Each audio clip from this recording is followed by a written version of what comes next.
guy who was looking at nematodes didn't just say, okay, I'll try to say something about nematodes. He picked them because they're the simplest organism with a wiring diagram worked out, and you want to know something about wiring diagrams. I mean, if you're doing rational inquiry, you're trying to understand something, and you organize your task, your research program, so it may lead you to understanding. You don't just do something in the hope that something will turn out. Well, I don't think that's true right now. What is the goal?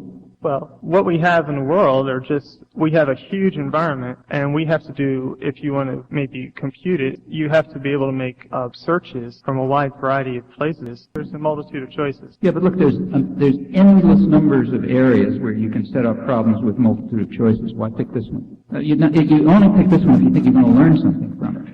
Ask a question that's worth having an answer to. Show that chess playing is the way to answer that question, but nobody's doing that.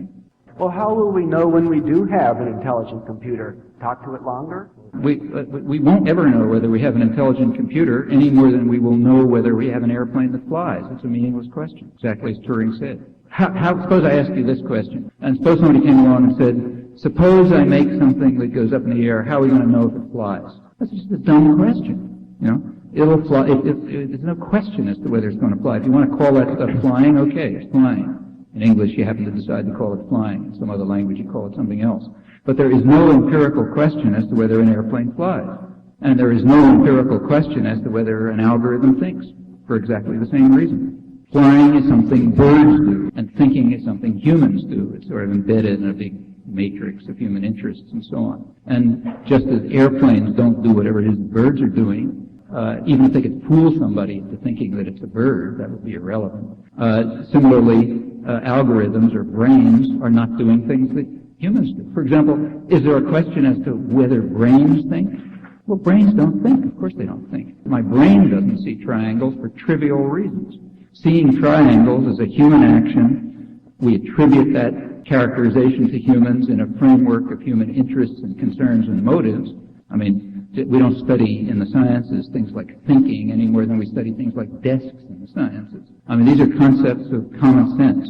They don't belong in the sciences. They don't enter into rational explanatory theories. So in the sciences, you're constantly trying to get rid of all these things and move to concepts that have some utility, not things like desk or thinking or something like that, or digestion. You know, you look at what's actually happening, try to understand it in terms of whatever concepts and principles are relevant. But to ask the question whether a program thinks or whether a brain sees a triangle is as dumb as asking whether an airplane flies. It is not going to have an answer for trivial reasons. There is no answer to the question whether airplanes fly, and there's no point setting up an analog of the Turing test that says, well, can we construct something that's going to fool a human under some circumstances? That won't tell us whether it's flying or not. Your brain doesn't see a triangle for quite uninteresting reasons, and correspondingly, something with the characteristics of your brain doesn't see a triangle. People are the ones who do things like that, just as Turing said. Now, you can ask pointless questions, like what will be the empirical conditions under which an airplane flies. If you ask a pointless question, you're never going to get an answer, of course. Now, it's interesting that in the, dealing with sort of phenomenal world, like airplanes and flying, nobody asks those silly questions. I mean, if somebody tried to start a new science dealing with the question whether airplanes fly, they'd be laughed out of, nobody would even bother laughing.